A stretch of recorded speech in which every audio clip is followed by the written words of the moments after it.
Well, welcome back, everyone, to the Fiduciary Fitness podcast. I am your host, Colin Clark, and I'm pleased to be joined again by my colleague, Tina Tucker, who's a Vice President, Employee Benefits Hub in Mid-Atlantic. So welcome back, Tina. Thank you. Good to be here. The last podcast, we were talking about the convergence of healthcare and retirement and how what you do on your side of the fence and what I do on the side of the fence, really we're crossing over now to really help clients and their employees. And one of those things that I've seen recently that you really can shed some light on is we're seeing more and more clients utilize total benefit rewards statements. Can you kind of shed some light on, what they are and then how they really help our clients for recruitment, retention standpoints? Yes, absolutely. So total rewards compensation statements are becoming a bigger and bigger request. We've always done them for years, but our clients weren't always fast to jump on them. But this year, a lot of clients are asking for these total compensation statements because they're trying to retain employees and attract new employees with this current environment. A compensation statement,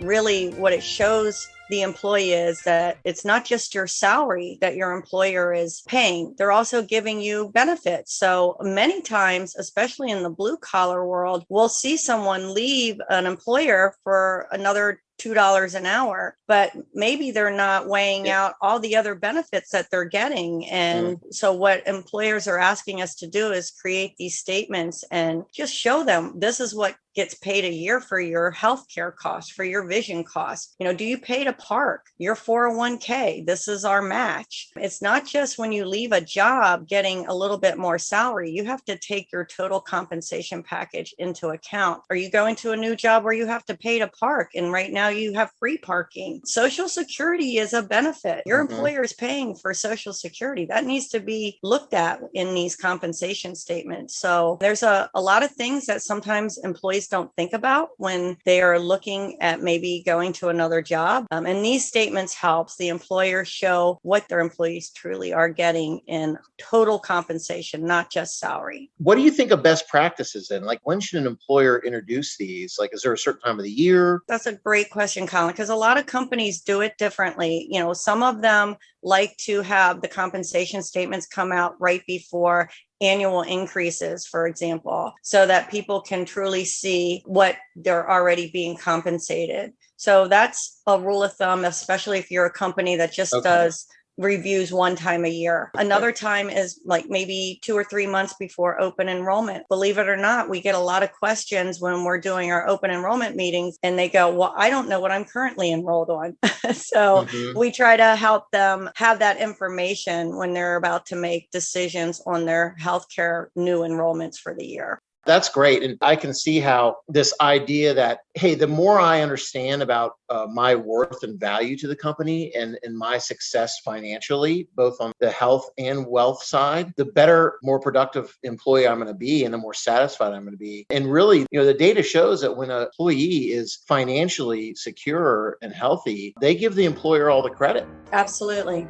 Yeah. So I think that's where the total benefit statements really kind of help illuminate that. So great points. Tina, thanks so much for talking about that. And we'll come back with our next installment of our Fiduciary Fitness podcast. Thanks for being here, Tina. Thank you, Colin. That's going to do it for this week's show. Thanks for listening. If you enjoy our show, we'd love for you to subscribe on iTunes or wherever you access your podcasts.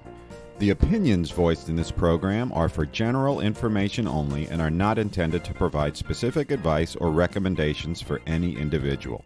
To determine which investments may be appropriate for you, consult with your attorney, accountant, financial or tax advisor prior to investing. Securities offered through LPL Financial, member FINRA, and SIPC. Investment advice offered through Global Retirement Partners, LLC, a registered investment advisor.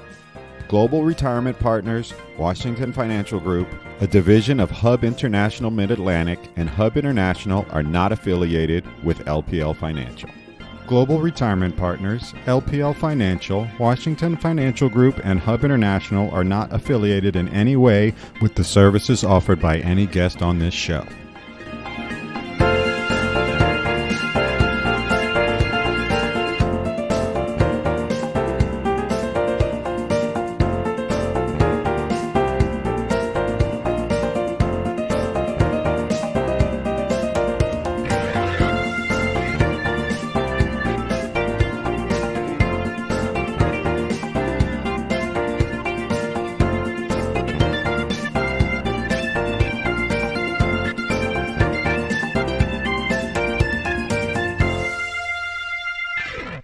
Poor Jeff, he's having to listen to this conversation.